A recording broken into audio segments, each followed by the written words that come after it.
Researcher, educationalist, entrepreneur and artist, 16,000 سے زائد lectures, 8,000 سے زائد ورکشاپس، 52 سے زائد کتابوں کے مصنف، 7 سے زائد نئے مضامین بنائے، 7 سے زائد انداز کی تھراپیز، کئی طرح کی کامیاب کنسلٹنسی۔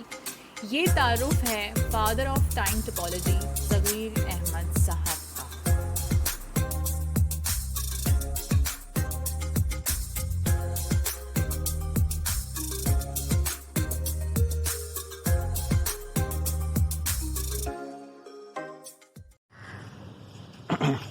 بسم اللہ الرحمن الرحیم۔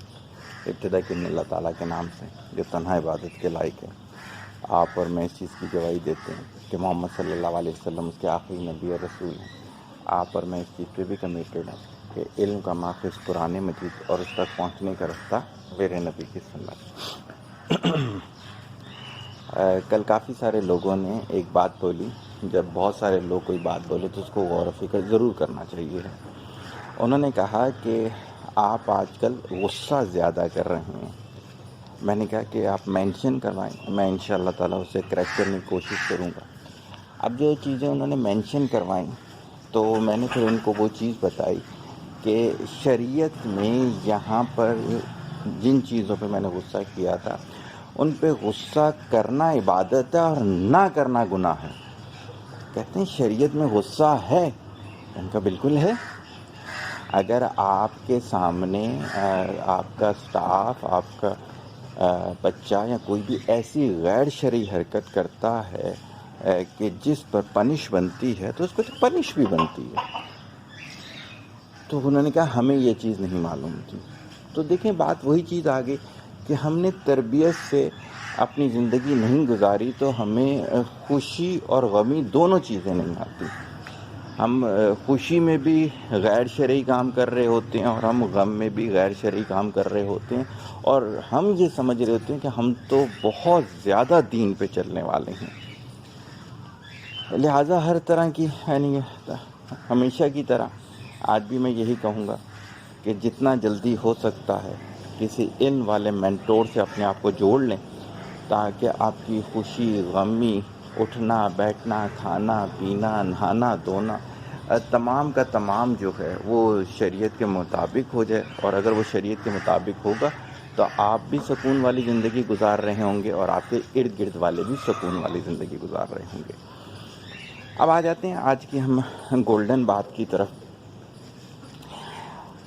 بہت زیادہ میں نے فیل کیا کہ جتنے بھی میرے کلائنٹ ہیں، جتنی بھی مجھے کیوریز آتی ہیں، ان میں کوئی بھی جو شخص ہے یا خاتون ہے، مرد ہے، بچہ ہے، بچی ہے، بوڑھا ہے، وہ خود ٹھیک نہیں ہونا چاہتا۔ اگر کوئی شخص ہم سے رابطہ کرے گا تو میں کہوں گا اچھا رابطہ کرنے کی وجہ کیا بنی؟ آپ لیکچر دیں میری بیوی صحیح نہیں ہے، اس کو ٹھیک کر دیں۔ اچھا اگر کوئی خاتون ہوں گی اور وہ سیشن چل رہی ہوں گی، دیکھیں آپ نا میرے میاں کی کاؤنسلنگ کریں، وہ صحیح نہیں ہے، ان کی وجہ سے گھر کا ماحول خراب ہے۔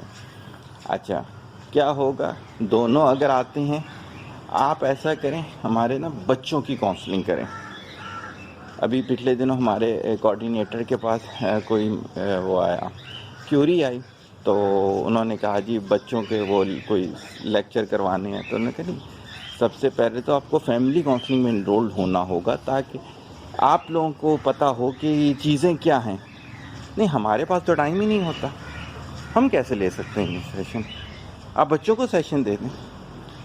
اب کیا ہے کہ وہ بچوں کی اصلاح چاہتے ہیں، بھائی ماحول تو گھر میں آپ لوگوں نے بنایا ہوا ہے، ماں باپ نے بنایا ہوا ہے، لیکن اور اس کو ہم جاہل کہتے ہیں اندھیرے میں رہنے والے کو۔ یہ نہ سمجھیے گا کہ بہت نیگیٹو کوئی میں ورڈ یوز کر رہا ہوں۔ تو ایسے جاہل پیرنٹس ہیں کہ انہیں پتہ ہی نہیں ہے کہ گھر کا ماحول تو بھائی آپ نے بنایا ہوا ہے۔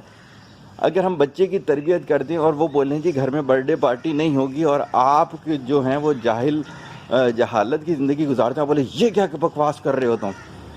اسی طرح اگر وہ قربانی کے مسائل میں یہ کہتا ہے کہ یار ہم ہلکا جانور لے آئیں، لیکن ہم یہ تو دیکھیں نا کہ ہمارے حصے جن کے ساتھ ڈل رہے ہیں وہ ان کی آمدن صحیح ہے بھی نہیں ہے، یہ کون سا دین لے کر آ گئے تم؟ یہ سننے کو ملتا ہے ہمیں معاشرے میں. ایسی بات نہیں ہے. جب میں پڑھایا کرتا تھا تو اس وقت بھی کیا تھا کہ میں کچھ ٹائم جو تھا وہ اس طرح کی پریچنگ کو دیتا تھا. تو بعد میں آ کے پیرنٹ کی طرف سے ہمیں یہ وہ ملتا تھا، تانا ملتا تھا، یہ کون سا دین ہوتا ہے؟ وجہ کیا تھی؟ انہیں پتہ ہی نہیں تھا ان باتوں کا. تو ہمیں صرف اپنی اصلاح کرنی ہے. ابھی میں جو آپ لوگوں کو لیکچر دیتا ہوں یہ سب وہ چیزیں جو میں نے اپنے پہ امپلیمنٹ کی ہیں، اور میں ابھی بھی اپنی ہی اصلاح کر رہا ہوں. میں کوئی پکڑ کے آپ لوگوں کو ڈنڈا مار کے جو ہے وہ نہیں کہہ رہا کہ آپ نے کرنا ہی کرنا ہے. بھائی میرے یہ ڈسپلن ہے، ان ڈسپلن سے میں نے کامیابی لی ہے. اگر کوئی یہ ڈسپلن سیکھنا چاہتا ہے تو انرولڈ ہمارے پاس، ہم اس کو یہ چیز کر دیں گے. کسی کو ہم نے جا کر پکڑ کے نہیں لے کر آئے. تو ہمیشہ آپ نے اپنی اصلاح کرنی ہے. اگر میاں یہ سوچ رہا ہے کہ گھر کا ماحول اچھا ہو تو میاں کو اپنی اصلاح کرنی ہے. اگر بیوی یہ سوچ رہی ہے کہ گھر کا ماحول اچھا ہو تو بیوی کو اپنی اصلاح کرنی ہے. اگر ماں باپ دونوں یہ سوچ رہے ہوں کہ ان کے بچے اچھی زندگی گزارے تو انہیں اپنی اصلاح کرنی ہے. ابھی جو میرا سیشن گزرا تھا جس میں میں نے کہا تھا یہ سب آپ کا اپنا کیا دھرا ہے، اور جو کہ قرآنی آیات سے واضح وہ ہے، پروفڈ ہے کہ یہ جو بات میں کر رہا ہوں، اس پہ لوگوں نے کہا یہ کیا بات ہے، ہماری زندگی تو اس نے خراب کی ہے، ہماری زندگی تو اس نے خراب کی ہے. یعنی کہ وہ دھوکے میں رہتے ہیں، سیڈو ورلڈ، دھوکے کی دنیا، اس میں رہتے ہیں. اور وہ آج تک یہ سمجھ رہے ہیں کہ کسی اور نے ان کی زندگی خراب کی ہے. حالانکہ یہ سارا کا سارا کیا دھرا ان کے اپنے ہیں.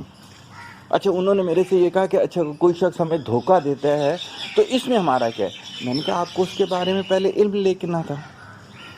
اگر آپ جانور خریدنے جاتے ہیں اور آپ عیب دار جانور لے آتے ہیں، اس کا مطلب ہے نا کہ جانور خریدنے کی جو ریکوائرمنٹس ہیں وہ آپ نے سیکھی ہی نہیں. شادی بیاہ میں اگر آپ لوگوں کے ساتھ کوئی غلط ہو جاتا ہے، کوئی دھوکہ دے دیتا ہے، تو بھائی شادی بیاہ جیسے کیے جاتے ہیں بزرگوں کے ساتھ بیٹھ کے، ان والوں کے ساتھ بیٹھ کے پہلے وہ سیکھ لیے جائیں. اگر آپ کا بچہ جو ہے، ابھی کل پرسوں کی بات ہے کہ ہمارے پاس ایک کیوری آئی کہ وہ بچے جو ہیں وہ ADHD کا شکار ہو چکے ہیں، اور ان کے ماں باپ جو ہیں وہ کبھی کسی سائیکیٹرسٹ کی طرف جا رہے ہیں، کبھی کسی کی طرف جا رہے ہیں. انہیں یہ چیز نہیں ہے کہ اگر ماں باپ خود سے یہ چیز ٹریننگ لے لیں کہ ADHD بچوں کو کیسے لے کے چلا جاتا ہے، تو یقین کریں 1-2 سال کے اندر وہ بچہ نارمل لائف گزار سکتا ہے. اور اگر انہوں نے یہ ٹریننگ نہیں لی تو ان کے بچے آٹزم میں چلے جائیں گے، اور اس کے بعد وہ معاشرے پہ بوجھ ہو جائیں گے. گھر پہ تو بوجھ ہوں گے، وہ معاشرے پہ بوجھ ہو جائیں گے. لیکن وجہ کیا ہے؟ ان کے ماں باپ یہ سوچ بھی نہیں سکتے کہ انہوں نے اپنی اصلاح کرنی ہے. وہ تو کہتے ہیں بیمار ہمارا بچہ ہے. سر کیا بے وقوفوں والی بات کر رہے، کہہ رہے کہ ہماری اصلاح. وہ بھائی ہمارا بچہ بیمار ہے. وہ ایک دفعہ ہمارے ایک کلائنٹ ہے، ان کا بچہ جو ہے وہ اسکول میں ڈسٹرب ہوتا تھا، تو اسکول والوں نے اسکول ہی میں اچھا اسکول تھا تو وہاں سائیکیٹرسٹ بھی ہوتا تھا، وہاں بھیج دیا. انہوں نے تھوڑی سی گفتگو کی سائیکیٹرسٹ نے بچے کے ساتھ، اور اس نے کنکلوڈ یہ کیا کہ بچے کو ٹریٹمنٹ کی ضرورت نہیں ہے، ان کے ماں باپ کو ٹریٹمنٹ کی ضرورت ہے.